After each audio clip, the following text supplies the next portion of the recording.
दीपक रंजन जी, आपसे बात शुरू करता हूं जी। आपकी पार्टी लगातार इस बात को कहती रही कि भाई कांग्रेस चूंकि राष्ट्रीय पार्टी है इसलिए उसको बड़ा दिल दिखाना होगा और राज्यों की पार्टियों को स्वायत्तता देनी होगी, बड़े अधिकार देने, ज्यादा अधिकार देने होंगे।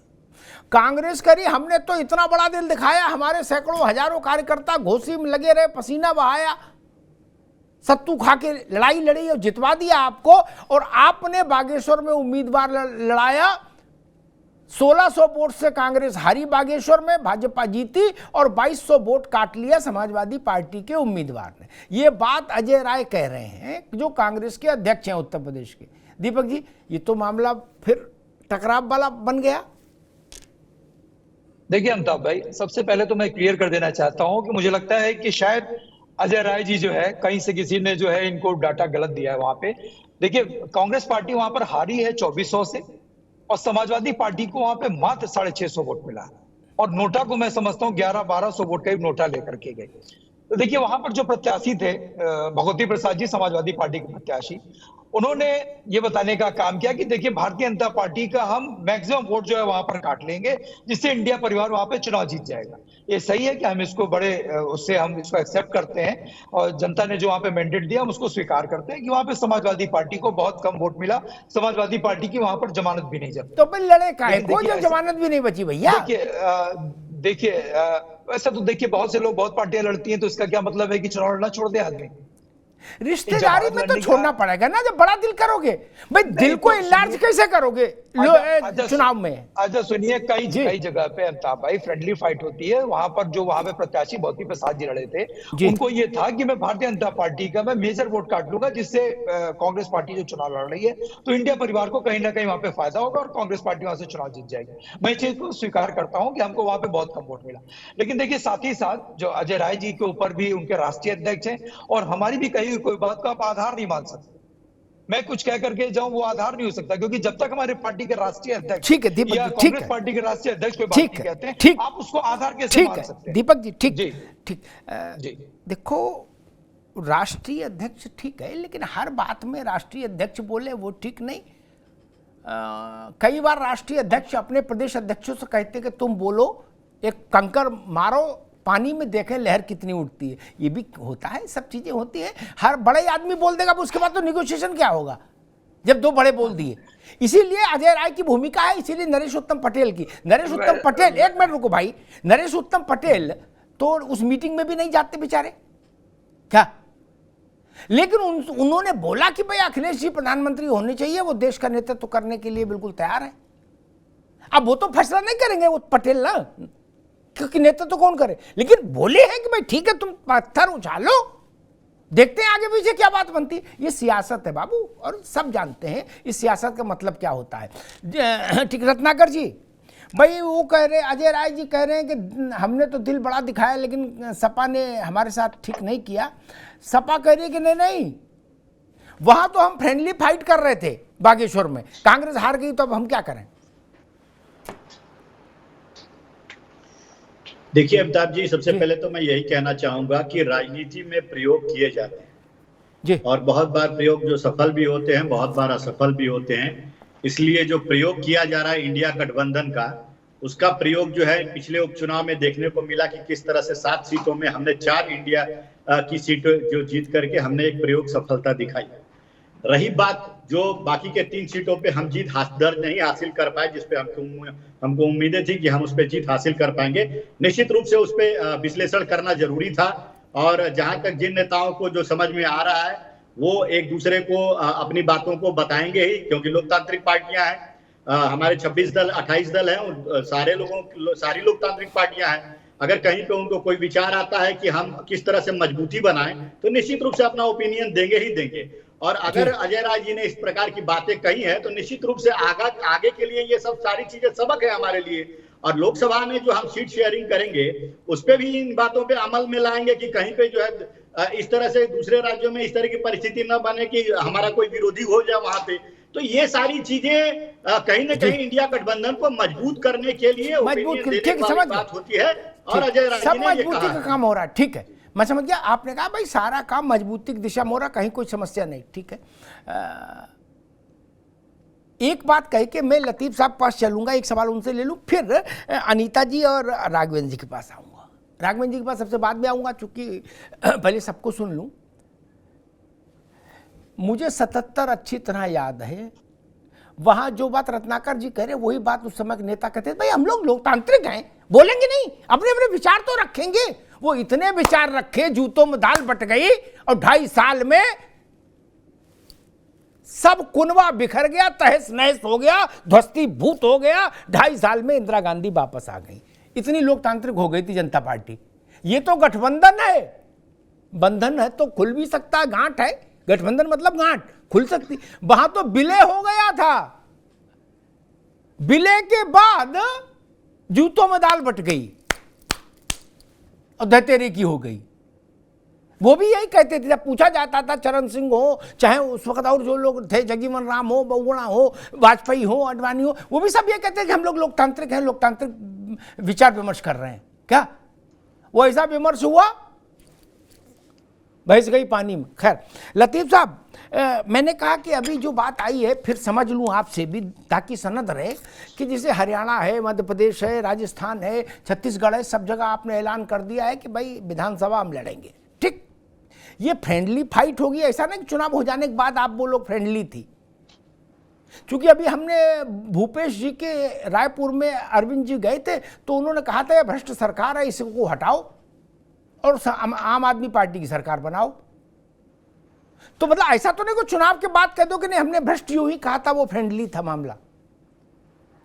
क्योंकि जैसे ही चुनाव खत्म होगा, उसके 60 दिन के भीतर लोकसभा का चुनाव हो जाएगा।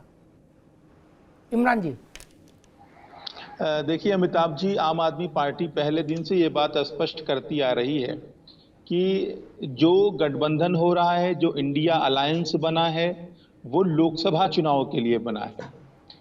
जो समय समय पर विधानसभा के उपचुनाव हो रहे हैं या जिन राज्यों के अंदर विधानसभा के चुनाव होंगे, अभी उनका कोई गठबंधन किसी भी पार्टी के साथ आम आदमी पार्टी का नहीं हुआ है जी।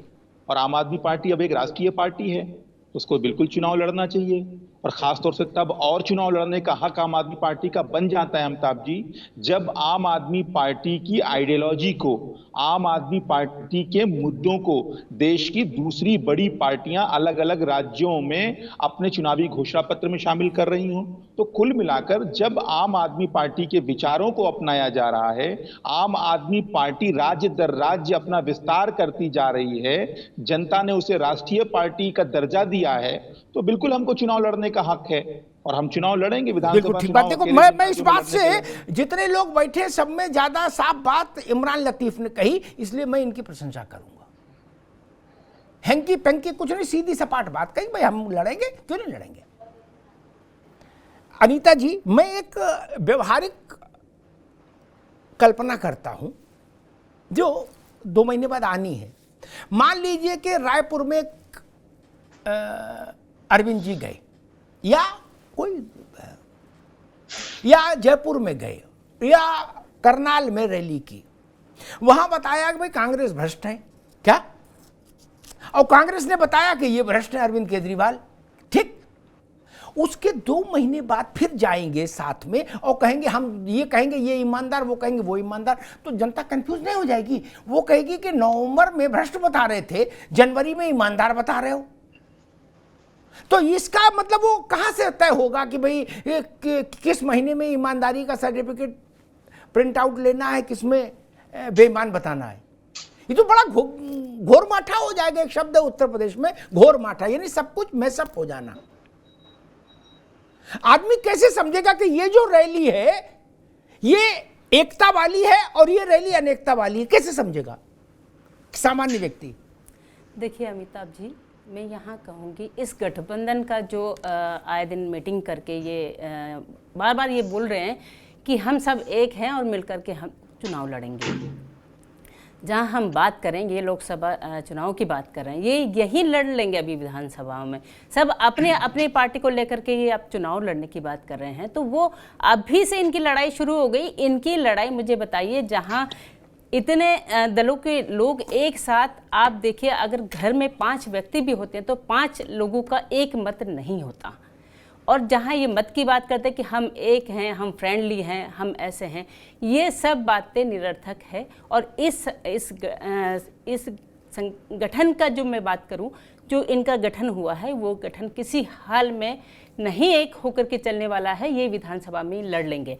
यहाँ हमारे प्रधानमंत्री जी जो है, एक निर्णय देने वाले सिंगल व्यक्ति जो पूरे देश को चला रहे हैं, ये उनसे अपनी तुलना करते हैं।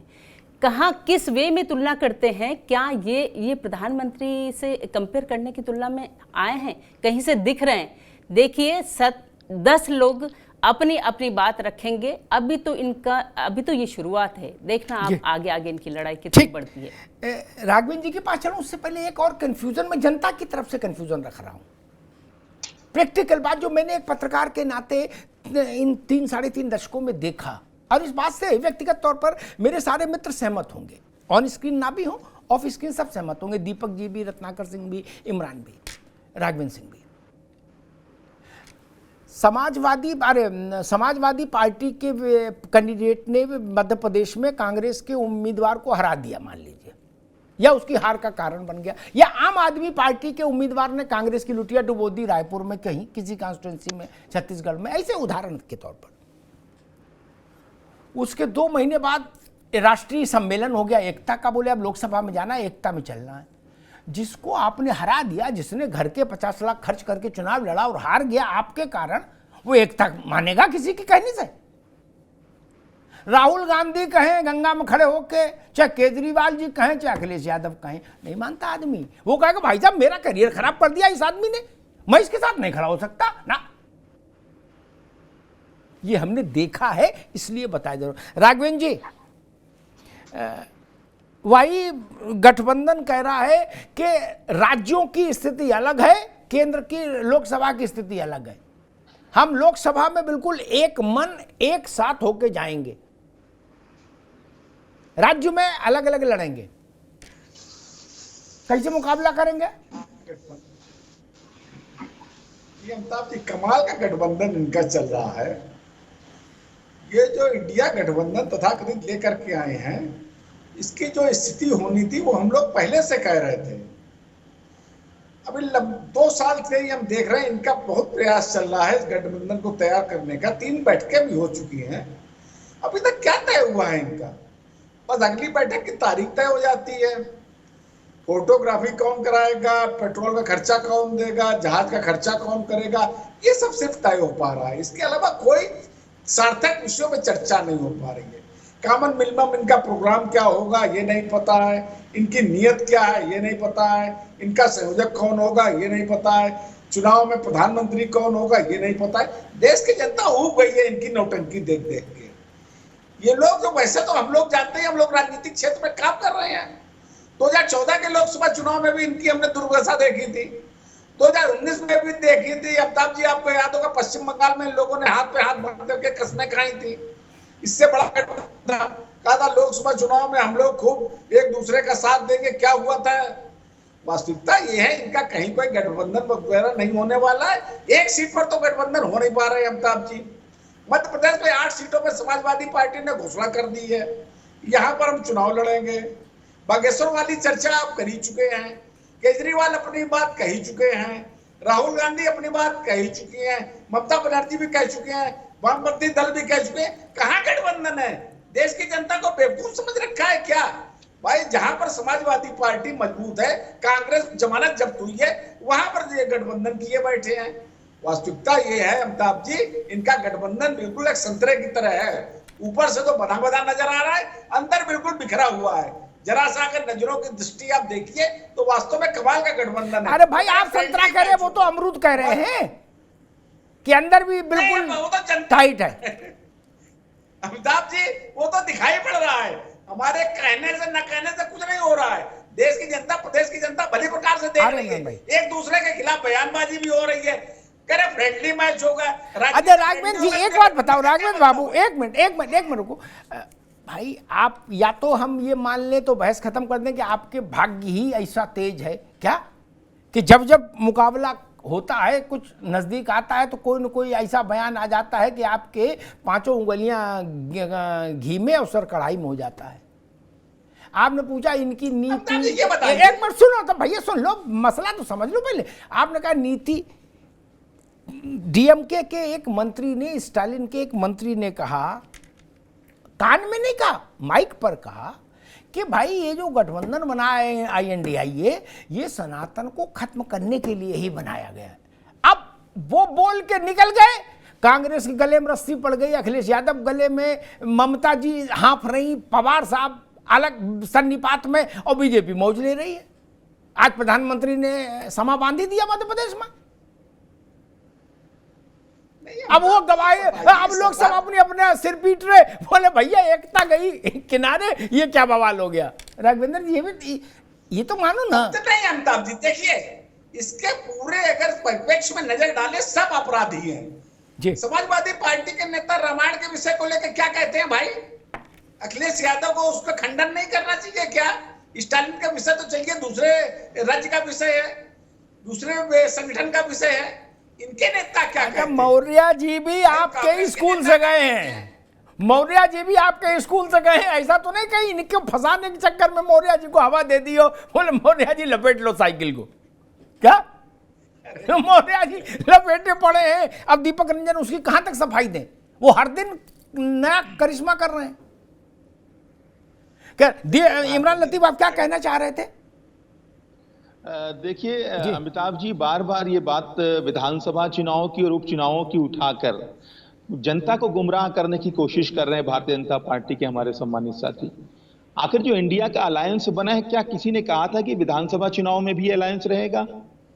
या भारतीय जनता पार्टी का जो NDA का अलायंस है, क्या विधानसभा के चुनाव में और लोकसभा के चुनाव में सभी पार्टियों के साथ एक समान है? बिल्कुल नहीं है। राज्यों की परिस्थितियां अलग होती हैं, विधानसभा चुनाव में पार्टियों का स्टैंड अलग होता है। वही इंडिया के अंदर हो रहा है। कौन सा गलत हो रहा है? और हम तो बार बार ये बात कह रहे हैं कि हम अगर एक साथ आ रहे हैं तो देश में संवैधानिक व्यवस्थाओं को बचाने के लिए आ रहे हैं। नहीं, वो तो देश की लोकतांत्रिक व्यवस्था जिंदा रहे इसके लिए आ रहे हैं। ठीक है, बिल्कुल ठीक है। ये तो आपने कही दिया, हर उसमें कही बात आई रही कि किस लिए आ रहे हैं, आप बता ही रहे हैं अपना परसेप्शन। लेकिन एक मैं बुनियादी बात कहता हूं दीपक रंजन, जो आदमी जो वोटर के दृष्टिकोण से, नारनौल में या चलो टीकमगढ़ में दिसंबर में वोट डाले, जिसमें सपा, आम आदमी पार्टी, कांग्रेस सब एक दूसरे से लड़ रहे हो, भाजपा समेत, ठीक क्या? और जब उसका किसी का तो सर जिबे हो गई, भाई ऐसा तो सब तो जीत नहीं जाओगे, बाकी हारोगे, बाकी का पैसा बेकार जाएगा, परिश्रम बेकार जाएगा। वो सब लोग अचानक से 15 दिन बाद गौतम बुद्ध हो जाएंगे, कहेंगे कोई दिक्कत नहीं, आ जाओ, अब एकता की बात करते हैं, अब नया चुनाव आ गया है। ऐसी राजनीति दुनिया में कहीं देखी क्या भैया? पीढ़ियों तो दुश्मनी चल रही। और जो बात इमरान लतीफ साहब ने कही दीपक जी, उस पर मैं एक टिप्पणी कर दूं, फिर आप, ताकि आगे टिप्पणी हो। अभी वो रत्नाकर भाई भी बोले तो उस बात को ध्यान रखें। NDA में और इंडिया में एक बेसिक डिफरेंस मालूम क्या है? NDA के गठन में 85% अकेले बीजेपी है, एक बड़ा ध्रुव, क्या? इंडिया में ऐसा नहीं है ना, इसलिए हर दल के साथ आपका टकराव आपके लिए नुकसानदेह बनता है। बीजेपी के पास इतना बड़ा पार्टनर कौन सा है जिससे इतना बड़ा नुकसान हो जाएगा? अब बताइए। जो है वो बीजेपी के ट्रांसफार्मर से लाइट ले रहे हैं। दीपक रंजन जी। जी देखिए, ऐसा है कि अभी बहुत कॉमन मिनिमम प्रोग्राम बन रहा है कि हो सकता है राज्यों में भी इंडिया अलायंस मिलकर के चुनाव लड़े। अभी ना चुनाव की डेट की घोषणा हुई, ना प्रत्याशियों की घोषणा हो गई। तो देखिए, अभी बहुत सी ऐसी चीजें निकल, हमारे बड़े भाई राघवेंद्र भाई जो है, इनको इंडिया की मीटिंग, इंडिया परिवार की मीटिंग में किसको पेट्रोल देना है, किसको डीजल देना है, मुझे तो लगता है चोरी छिपे खुद ही चले आते हैं उस मीटिंग में। और इनको कौन सी जिम्मेदारी मिलेगा? इनको पेट्रोल की जिम्मेदारी, डीजल की जिम्मेदारी मिली है। तो हम लोग भी सारे लोग, हम हैं आम आदमी पार्टी वाले भाई हैं, हमारे रत्नाकर भाई हैं, सब लोग इन्हीं को पहुंचे भैया, चलो तेल डलवा, मेरा ये पूछना है भैया, मेरे भाई अपना मैच कैसे खेला जाता है मुझे बता दीजिए। मेरे भाई अलायंस अपना देखो कि किसको, अनुप्रिया पटेल को कितनी सीट दे, आपको तेल डलाने की जिम्मेदारी मिली है कि ये बताइए फ्रेंडली मैच कैसे होता है? एक महीने पहले आप कहेंगे ये बेईमान है, अगले महीने कहेंगे आप ईमानदार है। कमाल का अन्य राज्यों में चल रहा है, जैसे अन्य राज्यों में आप करते हो वैसे होती है पिछली फाइट। नहीं हो पा रही है, नेता नहीं हो पा रहा है। भारतीय जनता पार्टी को हटाएंगे, ये लगता है बस नरेंद्र मोदी को हटाएंगे। आपका मध्य प्रदेश में मुख्यमंत्री का चेहरा कौन है? आपका राजस्थान में मुख्यमंत्री का चेहरा कौन है? बता दो आप। मध्य प्रदेश में आपका चेहरा कौन है? मध्य प्रदेश में आपका चेहरा कौन है? जुडिशरी खत्म हो गई है। राजस्थान में मुख्यमंत्री चेहरा कौन है? बता दो आप सम्मानित चैनल पे बता दो कौन है मध्य प्रदेश? आप क्या ऑटोक्रेसी है? इंडियन ऑटोक्रेसी है, इंडियन राइट में डेमोक्रेसी है, सबसे बड़ा है इंडियन ऑटोक्रेसी। पहले 2 मैन शो 1 मैन हॉस्पिटल और 1 मैन शो 1 मैन आर्मी है। जिम्मेदारी कौन सी मिली है ये बता दो। जिम्मेदारी कौन सी मिली है? तेल डलाने की जिम्मेदारी मिली है, पूरी बांटने की जिम्मेदारी मिली है, होर्डिंग लगाने की जिम्मेदारी मिली है, कौन सी जिम्मेदारी आपको मिली है? एक दोनों मित्र रुकिए, दोनों राघवेंद्र जी आप भी रुकिए और दीपक भाई आप भी रुकिए। रत्नाकर सिंह जी, एक बड़ा व्यवहारिक और बड़ा वस्तुनिष्ठ प्रश्न है कि अगर कांग्रेस की कहीं सरकार है और उसको आम आदमी पार्टी दिसंबर में भ्रष्ट और चोर बताएगी मंच से, क्या तो जनवरी में दूसरी रैली करने जाएंगे जब INDIA वाली, उसमें ये कैसे कहेंगे? और कहीं भी दे तो भरोसा कैसे होगा कि नहीं अब ये ईमानदार लोग हैं? भाई नवंबर में जो भ्रष्ट था वो जनवरी में ईमानदार कैसे हो जाएगा? उसके लिए कुछ टाइम, हम जानते हैं राजनीति में कला मंडी हो जाती, लेकिन फिर भी कुछ टाइम चाहिए होता, बफर टाइम। जी अमिताभ जी, थोड़ा सा समय दीजिएगा जी। पहली चीज की देखिए, राजनीति में इस तरह की चीजें होती हैं कि लोकसभा के मुद्दे अलग होते हैं, लोकसभा के और राज्यसभा के मुद्दे अलग होते हैं। तो निश्चित रूप से लोकसभा में वही वोटर जो है किसी दूसरे गठबंधन को वोट देता है, और जब भी विधानसभा का जब भी चुनाव होता है तो दूसरे पार्टी को वोट देता है। इसका मैं उदाहरण पेश कर देता हूं आपको, महाराष्ट्र का उदाहरण दे देता हूं आपको। 2019 में जब चुनाव हुआ था तो एनडीए गठबंधन को भारी जो है सीटें मिली थी, बहुत ज्यादा सीटें मिली थी। वहीं पे जब चुनाव हुआ था विधानसभा का, तो आपने देखा कि किस तरह से महाविकास आघाड़ी की सरकार जो है बनी थी। तो निश्चित रूप से आप कह सकते हैं कि जो वोटर है वो आज इतना समझदार हो चुका है कि उसको लोकल मुद्दों पे किनको चुनना है और केंद्रीय मुद्दों पे जो है देश के हित के मुद्दों पे किस पार्टी को चुनना है, आज वोटर इतना समझदार हो चुका है। और आरोप हमारे ऊपर लगाने से पहले आप पिछला अगर उदाहरण भी दे दे, मैं देने की बता दूं आपको, यही भारतीय जनता पार्टी है, हेमंत बिस्वा को भ्रष्टाचारी कहती है और तमाम घोटालों में आरोपी बनाती है, लेकिन जब भी पार्टी में शामिल करके उनको खुद ही मुख्यमंत्री बना देती है। तो जनता सब जानती है और देखती है। यही भारतीय जनता पार्टी है जो एनपीपी के खिलाफ चुनाव लड़ती है, उसको भ्रष्टाचारी बनाती है, लेकिन जब सरकार बनाने की बात आती है तो एनपीपी के साथ मिलकर के सरकार बना लेती है। तो जनता आज के समय में ये जो है अच्छी तरह से जानती है। ये सब चलता है, भ्रष्टाचारी सदाचारी, कोई लफड़ा नहीं पड़ेगा, डोंट वरी। नहीं, ये जनता समझदार है। मैं समझ गया भैया, समझ गया मैं। अब मैं समझ गया, अब निश्चित हो गया। अब अगर अरविंद जी ये कह रहे हैं कि भूपेश बघेल भ्रष्ट है तो कोई दिक्कत नहीं। मुझे थोड़ा समय दीजिए। आप 85% वाली भी बात कहे आप जी, उसको भी जरा मैं बता देना चाहता हूँ जी। और जरा प्रधानमंत्री जी की भी बात कहना चाहता हूँ। देखिए, आपने कहा कि 85% जो है वो भारतीय जनता पार्टी है, उनका एनडीए गठबंधन में, और हमारे यहाँ लगभग सारे लोग जो है समान है, ये कह सकते हैं। तो आप देखेंगे कि लोकतंत्र किसके पार्टी में जिंदा है। क्या वो 15% तर्क नहीं चलेगा यहाँ, वो सुनिए तो सुन लीजिए, ठीक नहीं है यहाँ, एप्रोप्रिएट नहीं है तर्क। नहीं, वो 15% लोग क्या कोई निर्णय ले सकते हैं पार्टी वो गठबंधन के हित में? बिल्कुल नहीं ले सकते हैं। लेकिन हमारे यहाँ इंडिया गठबंधन में सारी पार्टियां मिल करके और क्या हित, देश हित में रहेगा उसके लिए निर्णय ले सकते हैं। दूसरी चीज मैं कहना चाहूंगा कि प्रधानमंत्री जी कह रहे हैं कि न नियत है इनके पार्टी में, न नीति है। घमंड किसका दिख रहा है भाई आज के डेट में? घमंड भैया ठीक है रत्नाकर बाबू, ठीक है, इनका दिखता है, ठीक है, ये मैंने ठीक, अब रुकना होगा। मैंने जो बात कही जिस पर रत्नाकर भाई ने दबाव दिया, मैं उस पर एक बात स्पष्टीकरण दे दूं। लोकतंत्र और जनतंत्र और तानाशाही का मसला नहीं कहा था मैंने बड़ा गणितीय बात कही थी। क्या इंडिया में के एनडीए के पास जितने लोकसभा के एमपी हैं इस वक्त, उसमें 85% बिलोंग्स टू बीजेपी, राइट? लोकतंत्र हो, जनतंत्र हो, गणतंत्र और फलातंत्र, इसकी बात ही नहीं कर रहा मैं तो। कांग्रेस के पास अपने 44 हैं कुल 176 में, कुल इंडिया के पास 176, उसमें कांग्रेस के पास केवल 44 है। इसलिए मैंने ये बात कही, उसको दूसरी तरफ डेविएट नहीं करो, फिर तो वो विषय बदल जाता है। मैं रामायण की उदाहरण दे रहा हूं, आप महाभारत का जवाब दे रहे हो। ये नहीं करो मित्र, कम से कम ना, ठीक बात ये नहीं। अनीता जी, क्या इतना सरल है? मैं मान लूं रत्नाकर जी की बात या लतीफ भाई की बात, अगर साल 1.5 साल तक का टाइम हो कि कुछ जनता भूल जाएगी, कुछ कह देंगे, अरे बोल दिया होगा यार ऐसा, लेकिन ये तो महीने भर के ऊपर चुनाव है।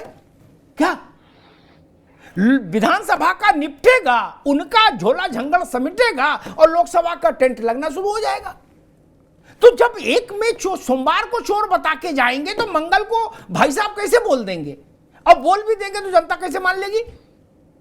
ये मैं प्रश्न पूछ रहा हूं। मैं इतना समझदार हूं, अगर 2 साल का अंतर होता चल जाता।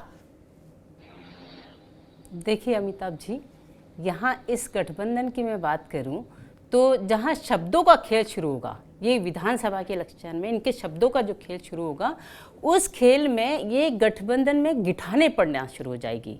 आप जो बोल रहे हैं कि ये लोग यहाँ अभी विधानसभा के इलेक्शन में ये एक दूसरे को भ्रष्ट बता देंगे, लेकिन फिर क्या वो भ्रष्ट बताने के बाद उस बात को ये किस तरह से एक्सप्लेन कर पाएंगे, यही आप कहना चाह रहे हैं? जी हाँ। तो इसको एक्सप्लेन करने के तो सवाल ही पैदा नहीं होता कि जब आप इतने सारे लोग सब एक दूसरे को भ्रष्ट बताने के बाद आप कहेंगे नहीं लोकसभा में हम एक है, वो तो यही लड़ लेंगे। ये गठबंधन नहीं चलने वाला है। देखिए, आज सबसे बड़ी पार्टी है भारतीय जनता पार्टी, जिसमें प्रधानमंत्री जी जो इस देश को इतने अच्छे से चला रहे हैं, ये उनसे कंपटीशन की बात करते हैं। चलिए कंपटीशन करिए, लेकिन क्या आप एक हो पाएंगे? आपकी शब्दों की लड़ाई आपके इस गठबंधन को पूरी तरह से तोड़ देगी और गिठाने पड़ेंगी, इसलिए गठबंधन नहीं चल पाएगा, मेरा ऐसा मानना है। जी लतीफ साहब, लोकसभा हम एक हाइपोथेटिकल सीन विजुलाइज करते हैं, ठीक? लोकसभा का चुनाव का नगाड़ा बच गया है, जयपुर में एक मंच बनाया गया बड़ा सा, क्या इंडिया का, समझिएगा। उसमें अशोक गहलोत रहेंगे ही रहेंगे, उनके बिना तो मंच बनेगा नहीं जयपुर का, ठीक? और केजरीवाल जी भी गए, मान लीजिए। क्या 1 महीना पहले केजरीवाल जी जयपुर में बोल के आए हुए होंगे कि नालायक मुख्यमंत्री है, क्या? वो बगल में बैठे होंगे, फिर वो दोनों एक दूसरे का हाथ पकड़ के उठाएंगे, क्या? 1 महीना पहले बोल के आए हुए भ्रष्ट सरकार, नालायक मुख्यमंत्री। इतनी जल्दी तो फिर थोड़ा आपको नहीं लगता थोड़ा मसला गड़बड़ हो जाएगा? नहीं, कूलिंग पीरियड नहीं मिलेगा। अमिताभ जी एक मिनट में आपके इस सवाल का जवाब दूंगा जी। बस मुझे 1 मिनट पूरा बोलने दें। जी जी जी बिल्कुल भाई जी। जो राजस्थान का विधानसभा चुनाव होगा और जो लोकसभा का चुनाव प्रचार आएगा, उसमें कम से कम 1-2 महीने का तो अंतर होगा। मैं आपको आपके तर्क पे ही जवाब दे रहा हूं। जी हाँ, आपको मैं वही मध्य प्रदेश जहां पर प्रधानमंत्री जी भाषण दे रहे थे वहीं का मैं याद दिलाना चाहता हूं। वहां पर उन्होंने एनसीपी के नेता अजीत पवार के 70,000 करोड़ के घोटाले का पकड़ लिया था। 70,000 करोड़ के घोटाले में अजीत पवार को पकड़ लिया था नरेंद्र मोदी जी ने, और हमको तो ये लग रहा था कि अजीत पवार सुबह जो है वो जेल के अंदर होंगे, ईडी सीबीआई छापे करेगी, लेकिन नजारा कुछ दूसरा था। रात भर के अंदर अजीत पवार महाराष्ट्र के उप मुख्यमंत्री बन गए। ठीक जी। तो यहां तो 2 महीने का अंतर होगा, पहली बात। दूसरी बात, हम बार बार ये बात कह रहे हैं कि हम पार्टियों का विलय नहीं होने जा रहे हैं। हमको पता है कि समाजवादी पार्टी की अपनी एक सेट विचारधारा, एक सेट आइडियोलॉजी है, कांग्रेस पार्टी का अपना तौर तरीका है, लेकिन हम अगर साथ आ रहे हैं तो कुछ कॉमन मिनिमम एजेंडे के साथ आ रहे हैं। वो एजेंडा ये है कि आज देश महंगाई से, बेरोजगारी से, भ्रष्टाचार से त्राहिमाम कर रहा है।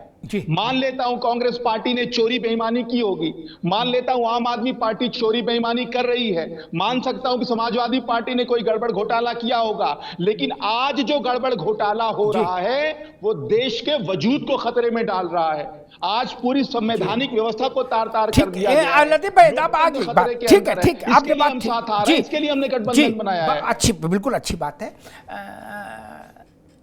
राघवेंद्र जी वो कह रहे कि भाई मान भी लें कि चोरी चपाड़ी चली है क्या, लेकिन अब देश को बचाना इसलिए साथ आना है।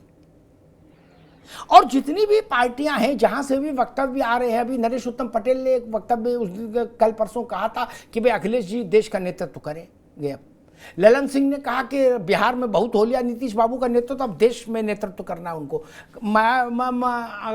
ममता जी और सब लोग, देश में तो कुर्सी एक है और हर नेता को अब राज्य में नेतृत्व नहीं करना, देश में नेतृत्व करना है। उसके सिपाही अभी चिल्ला रहे हैं। तो मैं समझना ये चाह रहा हूं कि भैया ये देश बचाने की लड़ाई जो है,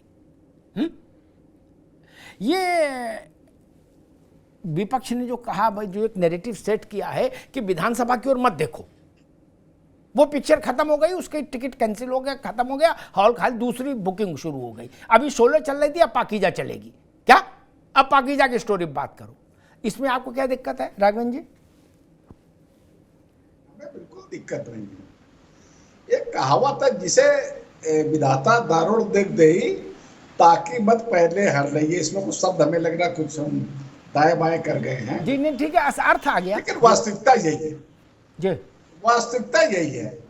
जिसको ईश्वर कष्ट देना चाहता है तो उसकी बुद्धि पहले भ्रष्ट कर लेता है। भाई ये बताइए, मैं ज्यादा टू द पॉइंट बात करना चाहता हूं।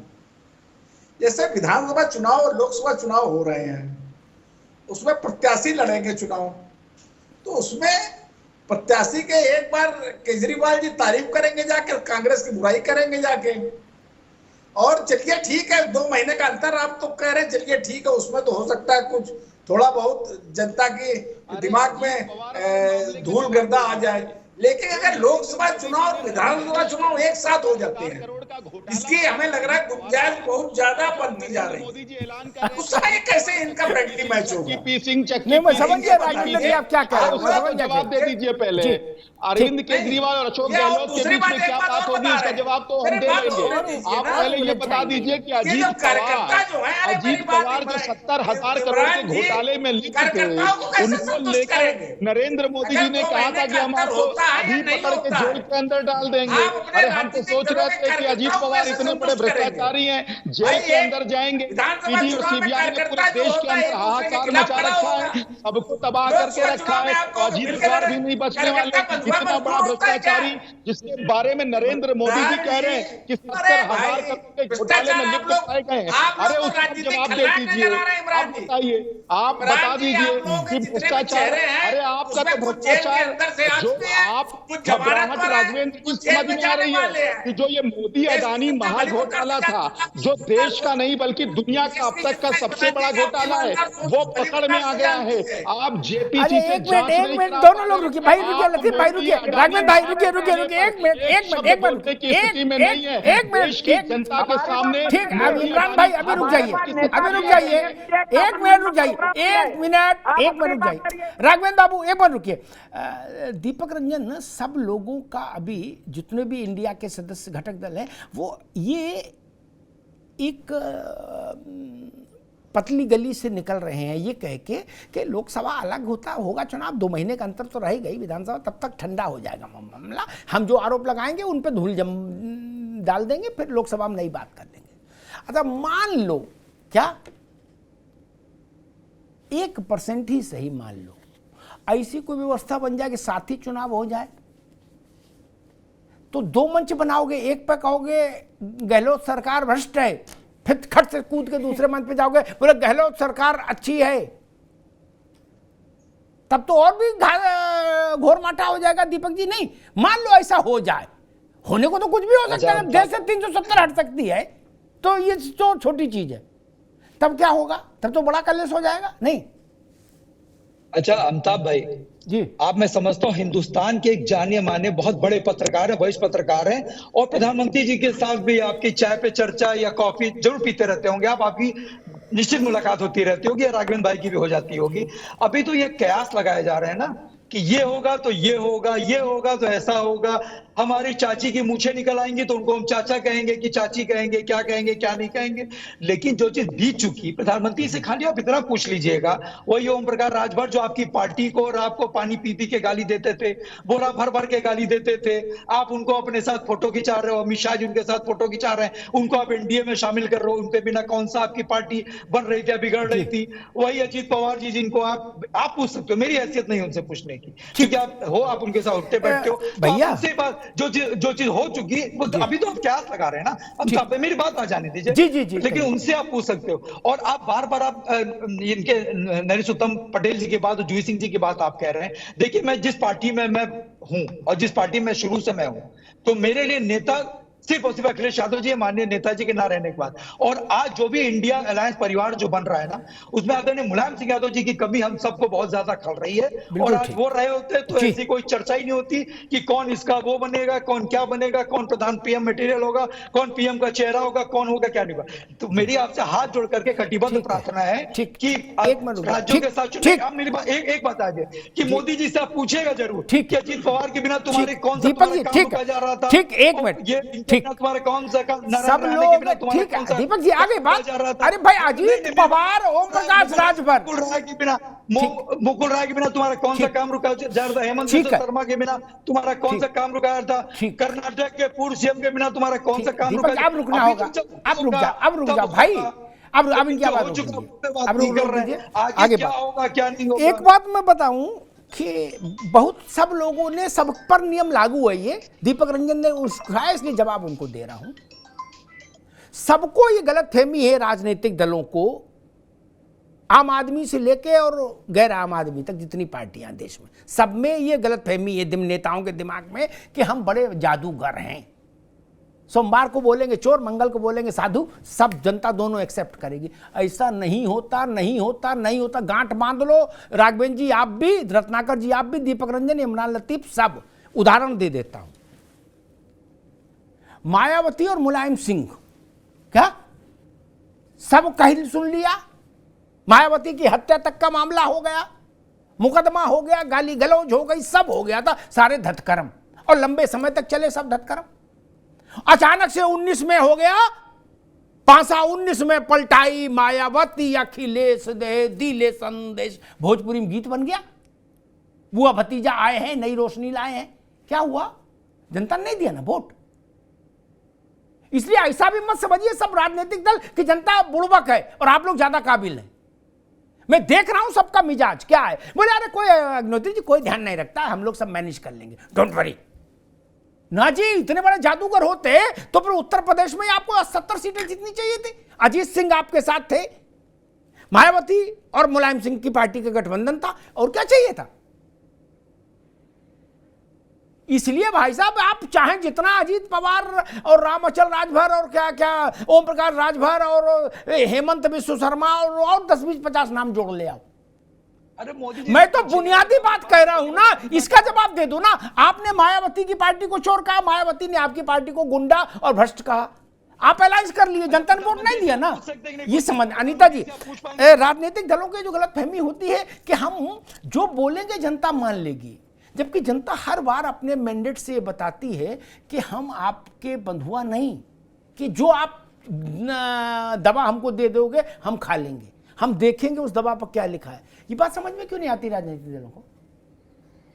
देखिए अमिताभ जी, राजनीतिक दलों को सिर्फ अपनी लड़ाई की पड़ी है, मैं की लड़ाई वो लड़ते हैं कि मैं, इनका ये मैं है वो जो जनता को समझाना चाहते हैं कि हम अभी मैं मिल करके एक गठबंधन किया और हम अब जनता को समझाएंगे कि हम सबसे सर्वोत्तम।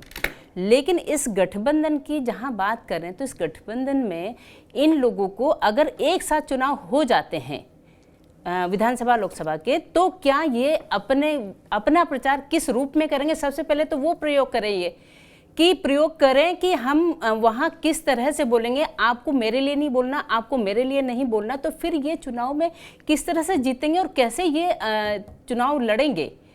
मेरा इनसे यही सवाल है कि ये अपने गठबंधन को पहले से प्रयोग करके ये रखें कि अगर ऐसा होता है तो हमें क्या करना चाहिए।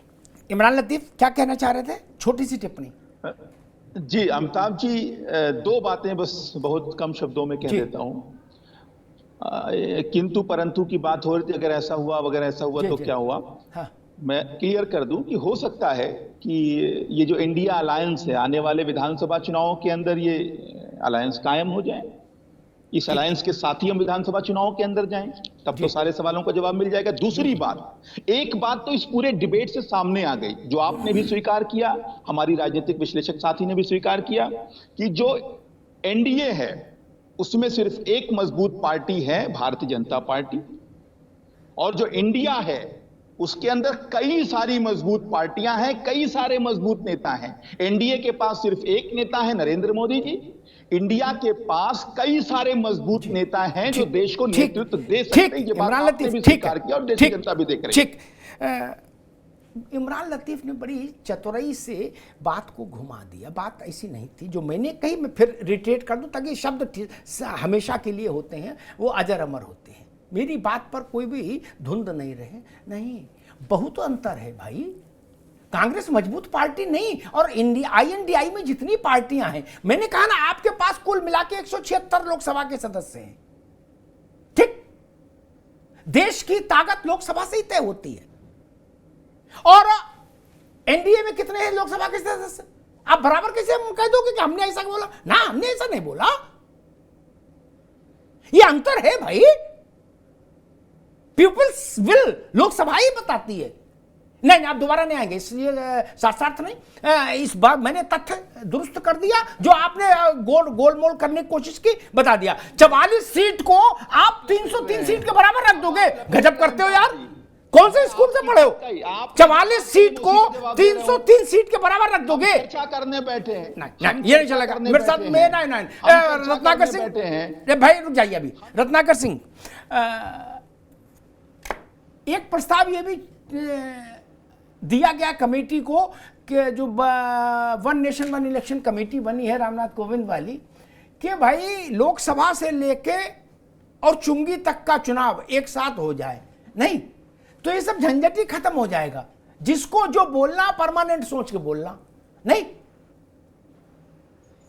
कितना अच्छा नहीं हो जाएगा? झंझट ही खत्म, संकट कटे मिटे सब पीरा। अमिताभ जी देखिए, आप भी ये जानते हैं और अच्छी प्रकार ये जानते हैं कि एक साथ चुनाव कराना इस देश में कितनी जटिल प्रक्रिया है। संविधान में संशोधन करना पड़ेगा, लोकसभा में उसको पारित कराना पड़ेगा, राज्यसभा में पारित कराना पड़ेगा, आधे से ज्यादा राज्यों के विधानसभा में उसको पारित कराना पड़ेगा। तो ये एक लंबी और जटिल प्रक्रिया है जो आने वाले 4-6 महीने में ये संभव नहीं है। ये सिर्फ भारतीय जनता पार्टी का एक शिगुफा है। यूसीसी की तरह, सीएए की तरह, एनआरसी की तरह, ये सारे शिगुफा है भारतीय जनता पार्टी, ताकि देश के लोग उसमें उलझे रहे। मैं एक छोटा सा उदाहरण देना चाहता हूं। इंडिया गठबंधन को आज किस तरह से भारतीय जनता पार्टी बदनाम करने की कोशिश कर रही है, क्यों कर रही है, उसके बारे में बताना चाहता हूं। और उत्तर प्रदेश का ही उदाहरण लेना चाहता हूं। पिछला जो विधानसभा चुनाव हुआ है जो 2022 में, उसमें अगर आप देखेंगे तो समाजवादी पार्टी और भारतीय जनता पार्टी के वोट प्रतिशत में महज 4% का वोट रहा है, डिफरेंस रहा है, अंतर 4% का अंतर रहा है। अब ये बात भारतीय जनता पार्टी भली भांति जानती है कि अगर गठबंधन बना, बाकी की छोटी बड़ी पार्टियां अगर एक साथ एकजुट हो गई तो निश्चित रूप से घोसी में जिस तरह से हालात बने भारतीय जनता पार्टी के पूरे देश में बन जाएंगे, पूरे देश में घोसी हो जाएगा। ठीक, समझ गए। पूरी बात कर लूं, बात नहीं, अरे हमने आगे कहते थे पूरे देश में घोसी हो जाएगा। इसलिए भारतीय जनता पार्टी के पेट में दर्द है। ठीक है। और वो भारतीय जनता पार्टी को बदनाम करने के लिए तमाम बातें करते रहते हैं। कभी ममता बनर्जी मीटिंग से चली गई, कभी केजरीवाल जी चले गए, कभी आगे भविष्य क्या होगा, कभी गठबंधन होगा ही नहीं, कभी सीट शेयरिंग होगा ही नहीं। अरे आप देखते रहिए, आप भी यही हैं, हम भी यही हैं। ठीक है, देखिएगा सब होगा, अच्छा होगा, एकजुट होकर चुनाव लड़ेंगे और 2024 में जीतेंगे। ठीक, मैं कहां कह रहा हूं नहीं जीतेंगे, मैं तो शायद तो कह रहा हूं, मैं तो फॉरवर्ड ब्लॉक के लिए भी कह रहा हूं कि वो केंद्र में सरकार बनाएगी। आप तो तब भी थोड़ी बड़ी पार्टी हो। मैं कौन होता हूं कहने वाला, किसी की हसरत पे पानी फेरने वाला। मैं तो कह रहा हूं अरविंद जी प्रधानमंत्री बनेंगे, उनको भी शुभकामनाएं। राहुल गांधी बने, उनको भी। रेहान बाड्रा बने, उनको भी। अखिलेश जी बने, और डबल शुभकामनाएं हमारे प्रदेश के। हमें क्या समस्या भाई साहब। लेकिन 24 का रिजल्ट जब आ जाएगा तब जरूर पूछेंगे कि भाई जो आपने कहा था वो नहीं हुआ। तब सार्वजनिक माफी मांगना चाहिए कि ये मानना चाहिए कि हम देश की नब्ज नहीं समझ पाए। इतना ही ध्यान रखो, बाकी दावा सब लोग ठोको। ओम प्रकाश राजभर भी कहेंगे हमारी पार्टी सरकार बनाएगी केंद्र में, तो मैं कहूंगा आपको बधाई, शुभकामनाएं। कौन रोक रहा है? महान दल वाले हैं, उनको भी शुभकामनाएं। हमारी सेहत में क्या फर्क भाई, वोट जनता को देना है यार। क्या समस्या है, क्यों नाराजगी लें? इम्तिहान में बैठने वाले हर छात्र को शुभकामना होती है क्या, लेकिन कुछ फेल भी होते हैं, उसमें से कुछ टॉप भी करते हैं। दीपक जी गलत तो नहीं कहा? तो जब तक रिजल्ट नहीं आता तब तक मेरी शुभकामनाएं सबके साथ हैं। रिजल्ट आ जाएगा तो मैं अपनी शुभकामनाएं वापस ले लूंगा बाकी से, क्या, और कह दूंगा कि भैया आपका सिक्का नहीं चला। इतनी इसमें तो फेर बात है, इसमें नाराज होने की बात ही नहीं। किसी पार्टी को नाराज नहीं होना चाहिए। राघवेंद्र जी ठीक बात है ना? बिल्कुल सही बात है। चुनाव तक सबको शुभकामनाएं हुआ है।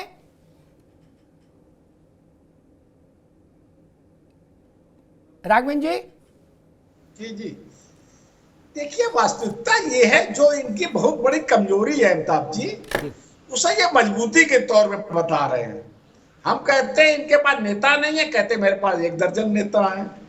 हम कहते हैं इनके पास नियत नहीं है, बोले मेरे इतने दर्जन नेता है, वो बैठ करके नियत तय कर लेंगे। कमाल का राजनीतिक दल है भाई। किस तरीके से ये ऐसा कह रहे हैं जैसे ये गठबंधन अभी अभी बना है। अमिताभ जी तो 90 से हम देख रहे हैं, नाम बदल लिया तो इन्हें लग रहा है कि उत्तर प्रदेश की जनता बेवकूफ बन जाएगी। ये गठबंधन में नया थोड़ी न बना पाने ठीक है राघवेंद्र जी, आगे बात, आगे 90 से काम कर रहा है। इतिहास हर लोकसभा चुनाव में ठीक है। भारतीय जनता पार्टी का गठबंधन है। अमिताभ जी एक मिनट, भारतीय जनता पार्टी का गठबंधन है। हम लोग विधानसभा में भी साझेदारी करते हैं, हम लोग लोकसभा में भी करते हैं, हम लोग नगर निकाय में भी करते हैं। ऐसा गठबंधन पहली बार देख रहे भैया। जेडीयू कहाँ है, शिवसेना का गठबंधन कहाँ है? ठीक आगे बात, आगे सबकी बात आगे। दीपक रंजन आप क्या, राघवेंद्र जी आप क्या गए? ठीक, अभी रुकना होगा भाई। लोगों ने तो बिहार में ठीक, कई बार इतिहास अपने को दोहरा देता है एज इट इज। कई बार एज इट इज नहीं दोहराता, लेकिन कई बार दोहरा देता है। मुझे याद आ रहा है, आज जो तर्क इंडिया दे रहा है वही तर्क 77 में जनता पार्टी के लोग देते थे। कहते थे कांग्रेस में क्या है, इंदिरा गांधी है ना, सब कुछ वही है, लोकतंत्र है वहां, हमारे पास लोकतंत्र है। ये ठीक है, हमारे लोग सब अलग अलग अपना एक रथ में अलग अलग दिशाओं में घोड़े दौड़ा रहे हैं, लेकिन है तो लोकतंत्र। बोले मुरारजी की बात चरण सिंह ने काट दी, बोले ये लोकतंत्र है, आप इसमें मीन मेक मत निकालो अमिताभ जी, क्या ये लोकतंत्र है? अच्छा जी। बोले वाजपेयी की बात मधुलिमा ने काट दी, बोले ये भी लोकतंत्र है, क्या? जब जब जूतों में दाल बटी उसको लोकतंत्र बता दिया, क्या? अब बोले कांग्रेस में क्या है, इंदिरा जी ने कह दिया, सबने मान लिया। यहां इतने नेता हैं और सब बड़े नेता हैं और सब प्रधानमंत्री बनने लायक नेता हैं। एग्जैक्ट यही तर्क आते थे जो आज दिए जा रहे हैं। इमरान लतीफ दे रहे हैं, दीपक रंजन दे रहे हैं, रत्नाकर भाई दे रहे हैं। ठीक, क्या हुआ 2.5 साल में? त्वदीयम वस्तु गोविंदम तुभ्यमेव समर्पये। प्रभु की चीज प्रभु को अर्पण हो गई, सरकार गणगंगा में प्रवाहित हो गई 2.5 साल में।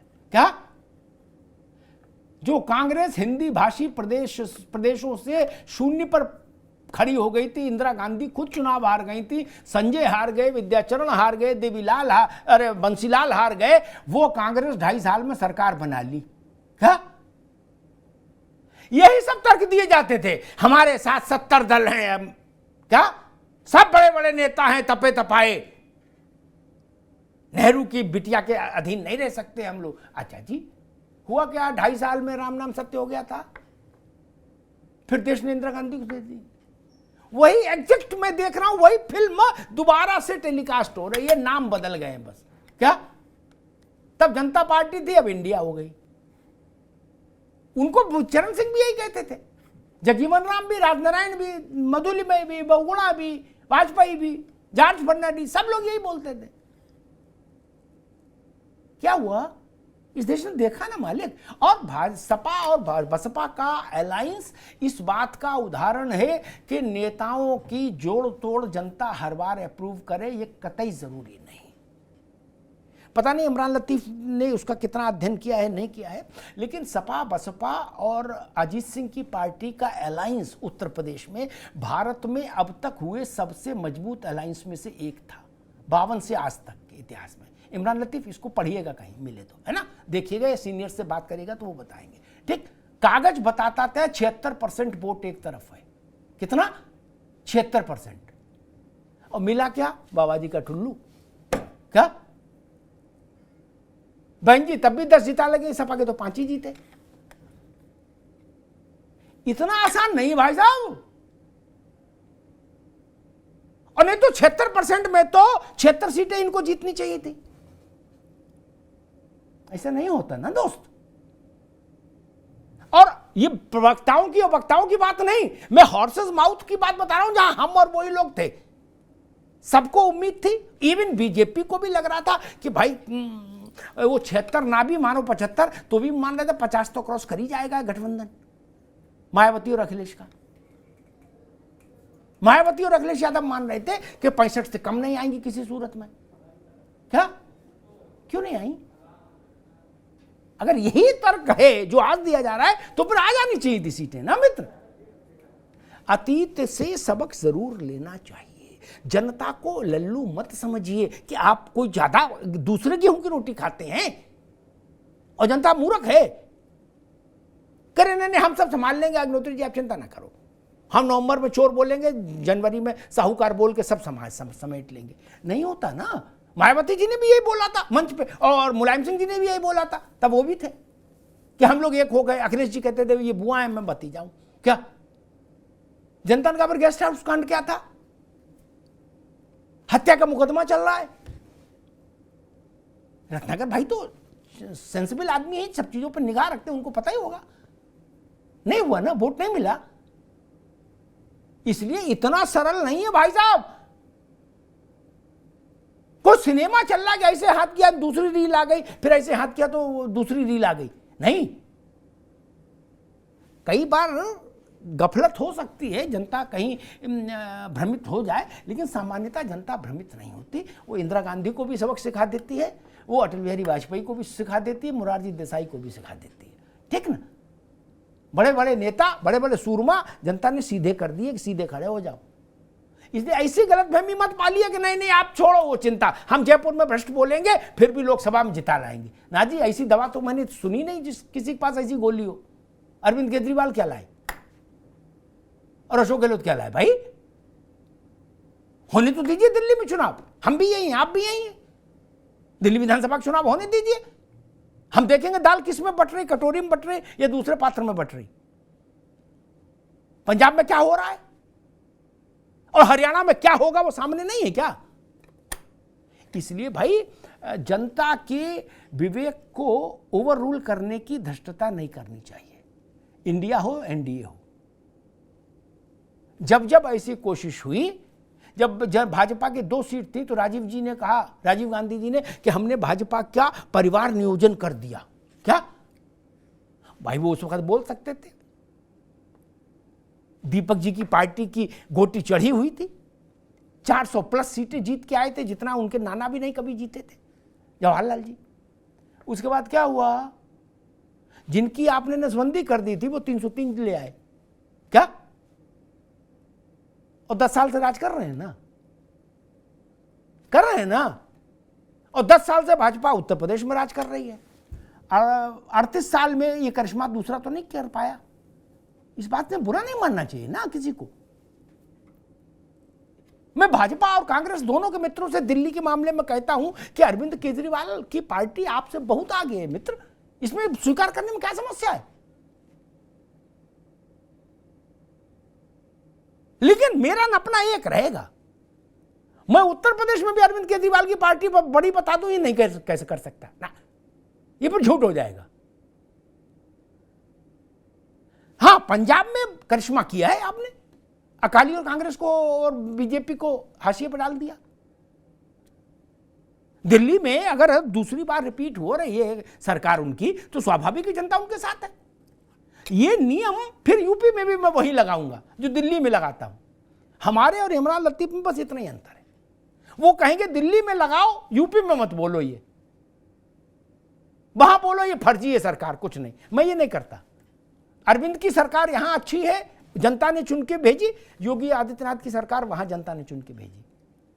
आपकी असली उनकी नकली कैसे बोल दूंगा ना जी ना। और यही करना हो तो पार्टी नहीं ज्वाइन कर लूंगा भाई साहब, क्या आप लोगों से बढ़िया पार्टी में काम कर लूंगा। इसलिए मूल बात ये, गठबंधन कैसा भी बना लीजिए, जनता को विश्वास तो दिलाना होगा कि आप मन से मिले हैं और लंबे समय के लिए मिले हैं। भाजपा को भी विश्वास दिलाना होगा, लेकिन उनके पास इस चूंकि इम्तिहान के पर्चे कम है, उनके छोटे छोटे दल हैं, वो बहुत बड़ा इंपैक्ट नहीं डालते। भाजपा अगर सरकार में वापस आएगी तो 90% अपने कारणों से आएगी, नहीं आएगी तो भी 90% अपने कारणों से नहीं आएगी, क्या। लेकिन इंडिया के मांग का सिंदूर गठबंधन पे टिका है, इसलिए उसके लिए ज्यादा बड़ा मसला है। धन्यवाद।